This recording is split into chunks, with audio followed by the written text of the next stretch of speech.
ಹೀರೆಕಾಯಿಯನ್ನು ಬಳಸಿಕೊಂಡು ಹಲವಾರು ರೆಸಿಪಿಗಳನ್ನು ನಾವೀಗಾಗಲೇ ನೋಡಿಯಾಗಿದೆ. ಹೀರೆಕಾಯಿ ತಂಬಳಿ, ಹಾಗೆ ಅದರ ಸಿಪ್ಪೆಯ ಚಟ್ನಿ, ಎಣ್ಗಾಯಿ, ತೊವೆ ಅಂತ ನಾನಾ ರೆಸಿಪಿಗಳನ್ನು ಮಾಡ್ಬೋದು.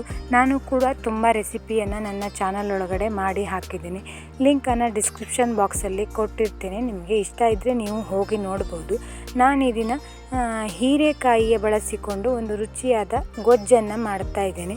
ಇದರ ಸಿಪ್ಪೆಯ ಚಟ್ನಿಯನ್ನು ಕೂಡ ಮಾಡ್ಬೋದು. ನಾನು ಇಡಿದಾದಂಥ ಹೀರೆಕಾಯಿಯನ್ನು ಬಳಸಿಕೊಂಡು ಒಂದು ಗೊಜ್ಜನ್ನು ಮಾಡ್ತಾಯಿದ್ದೇನೆ.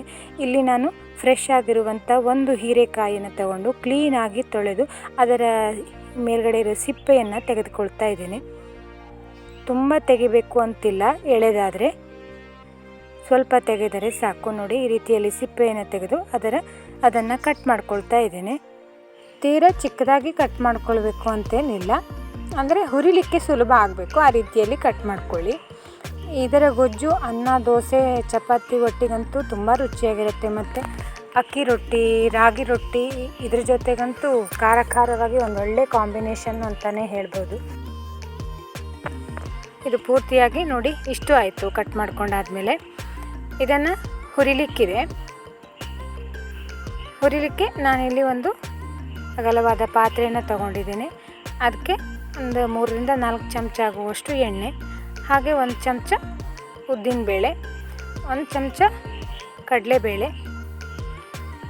ಖಾರಕ್ಕೆ ನಾನಿಲ್ಲಿ ಒಂದು 4 ಹಸಿಮೆಣಸನ್ನು ಬಳಸಿದ್ದೇನೆ. ನಿಮ್ಮ ಖಾರಕ್ಕೆ ಅನುಗುಣವಾಗಿ ನೀವು ಹೆಚ್ಚು ಕಡಿಮೆ ಮಾಡಿಕೊಳ್ಳಿ. ಒಂದು ಅರ್ಧ ಚಮಚ ಆಗುವಷ್ಟು ಜೀರಿಗೆ. ಇವೆಲ್ಲವನ್ನು ಒಂದು 2 ನಿಮಿಷ ಚೆನ್ನಾಗಿ ಹುರ್ಕೊಳ್ಬೇಕು.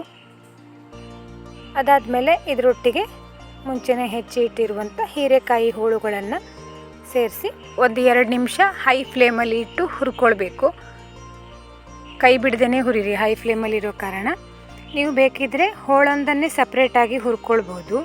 ಅಂದರೆ ಉದ್ದಿನಬೇಳೆ, ಕಡಲೆಬೇಳೆ ಹಾಗೆ ಹಸಿಮೆಣಸನ್ನು ಹುರಿದು ಆದಮೇಲೆ ಬೇರೆ ಪಾತ್ರೆಯಲ್ಲಿ ತೆಗೆದಿಟ್ಟು ಅದೇ ಎಣ್ಣೆಯಲ್ಲಿ ಹೀರೆಕಾಯಿಯನ್ನು ಹುರಿದು ಆ ರೀತಿಯಲ್ಲೂ ಕೂಡ ಮಾಡ್ಬೋದು.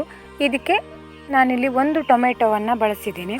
ಹಾಗೆ 1/4 ಚಮಚ ಆಗುವಷ್ಟು ಅರಿಶಿಣವನ್ನು ಹಾಕಿ ಪುನಃ ಮತ್ತೊಮ್ಮೆ ಹುರಿದುಕೊಳ್ಳಿ. ಹಾಗೆ ನೀವಿಲ್ಲಿ ಬೇಕಿದ್ದರೆ ಈರುಳ್ಳಿ, ಬೆಳ್ಳುಳ್ಳಿಯನ್ನು ಕೂಡ ಬಳಸ್ಬೋದು. ನಾನಿಲ್ಲಿ ಬಳಸಲಿಲ್ಲ. ಮೇಲ್ಗಡೆಯಿಂದ 1-2 ಕಡ್ಡಿ ಆಗುವಷ್ಟು ಕರಿಬೇವು, ಸ್ವಲ್ಪ ಕೊತ್ತಂಬರಿ ಸೊಪ್ಪನ್ನು ಹಾಕಿ ಪುನಃ ಮತ್ತೊಮ್ಮೆ ಹುರಿದುಕೊಳ್ಳಿ. ನಂತರ ಇದಕ್ಕೆ ನಾನಿಲ್ಲಿ ಒಂದು ಅರ್ಧ ಕಪ್ ಆಗುವಷ್ಟು ಫ್ರೆಶ್ ಆಗಿರುವಂಥ ತೆಂಗಿನಕಾಯಿ ತುರಿಯನ್ನು ಹಾಕ್ತಿದ್ದೀನಿ. ನೀವು ಬೇಕಿದ್ದರೆ ಕೊಬ್ಬರಿಯನ್ನು ಕೂಡ ಹಾಕ್ಬೋದು. ಇಲ್ಲ ನಿಮಗೆ ತೆಂಗಿನಕಾಯಿ ತುರಿಯನ್ನು ಹಾಕ್ಲಿಕ್ಕೆ ಇಷ್ಟ ಇಲ್ಲ ಅಂದರೆ ಸ್ಕಿಪ್ ಮಾಡ್ಬೋದು, ಹಾಕ್ತೇನೂ ಕೂಡ ಮಾಡ್ಬೋದು, ರುಚಿಯಾಗಿರುತ್ತೆ. ರುಚಿಗೆ ತಕ್ಕಷ್ಟು ಉಪ್ಪು, ಅಂದರೆ 1 ಚಮಚ ಆಗುವಷ್ಟು ಬಳಸಿದ್ದೀನಿ. ಒಂದು ನೆಲ್ಲಿಕಾಯಿ ಗಾತ್ರದಷ್ಟು ಹುಣಸೆಹಣ್ಣು, ಹಾಗೆ ಚಿಕ್ಕ ತುಂಡಾಗುವಷ್ಟು ಬೆಲ್ಲವನ್ನು ಹಾಕಿದ್ದೀನಿ. ಸ್ವಲ್ಪ ಸಿಹಿಯಾಗಿರಲಿ ಅಂತ. ಬೆಲ್ಲ ನಿಮಗೆ ಇಷ್ಟ ಇಲ್ಲ ಅಂದರೆ ನೀವು ಬಳಸ್ದೇನೂ ಕೂಡ ಇರ್ಬೋದು. ಇನ್ನು ನಾವು ಹುರಿಬೇಕು ಅಂತಿಲ್ಲ, ಮಿಕ್ಸ್ ಆದರೆ ಸಾಕು. ತಣಿಲಿಕ್ಕೆ ಬಿಡಿ, ಪೂರ್ತಿಯಾಗಿ ತಣಿಬೇಕು. ನೋಡಿಲಿ ಚೆನ್ನಾಗಿ ತಣದಿದೆ. ಇದು ರುಬ್ಬುವಾಗ ಚೆನ್ನಾಗಿ ತಣದ್ರೇ ಒಳ್ಳೆಯದು. ಇದಕ್ಕೆ ನಾನಿಲ್ಲಿ ಮುಂಚೆನೇ 1/4 ಕಪ್ಪು ಆಗುವಷ್ಟು ಶೇಂಗಾವನ್ನು ಹುರಿದು ಇಟ್ಕೊಂಡಿದ್ದೀನಿ. ಅದರೊಟ್ಟಿಗೆ ಹಾಕಿ ನೀರನ್ನು ಹಾಕದೇ ರುಬ್ಬಬೇಕು. ಆದಷ್ಟು ಗಟ್ಟಿಯಾಗಿದ್ರೇ ಈ ಚಟ್ನಿ ರುಚಿಯಾಗಿರುತ್ತೆ. ನೋಡಿ, ಈ ರೀತಿಯಲ್ಲಿ ಇಷ್ಟು ಗಟ್ಟಿಯಾಗಿರಬೇಕು. ಇದನ್ನು ಒಂದು ಪಾತ್ರೆಗೆ ನಾನಿಲ್ಲಿ ಟ್ರಾನ್ಸ್ಫರ್ ಮಾಡ್ಕೊಳ್ತಾ ಇದ್ದೀನಿ. ಇದಕ್ಕೆ ತುಪ್ಪದಲ್ಲಿ ಒಗ್ಗರಣೆ ಕೊಟ್ಟಿದ್ದೇನೆ. ಅಂದರೆ ತುಪ್ಪ, ಕರಿಬೇವು, ಉದ್ದಿನಬೇಳೆ, ಸಾಸಿವೆ, ಇಂಗನ್ನು ಹಾಕಿ ಒಗ್ಗರಣೆಯನ್ನು ಮೇಲ್ಗಡೆಯಿಂದ ಕೊಡ್ತಾ ಇದ್ದೀನಿ. ನೋಡಿ, ರುಚಿಯಾಗಿರುವಂಥ ಹೀರೆಕಾಯಿಯ ಗೊಜ್ಜು ರೆಡಿಯಾಗಿದೆ. ಅನ್ನ, ದೋಸೆ, ಚಪಾತಿ ಒಟ್ಟಿಗೆಲ್ಲ ಭಾಳನೇ ರುಚಿಯಾಗಿರುತ್ತೆ ಸ್ನೇಹಿತರೆ. ನೀವು ಕೂಡ ಖಂಡಿತ ಒಮ್ಮೆ ಟ್ರೈ ಮಾಡಿ ನೋಡಿ. ಹಾಗೆ ಹೇಗಿತ್ತು ಅಂತ ಕಾಮೆಂಟ್ ಬಾಕ್ಸಲ್ಲಿ ತಿಳಿಸಿ. ಇನ್ನೊಂದು ರುಚಿಯಾದ ಅಡಿಗೆ ವಿಧಾನದೊಂದಿಗೆ ಮತ್ತೆ ಭೇಟಿಯಾಗೋಣ.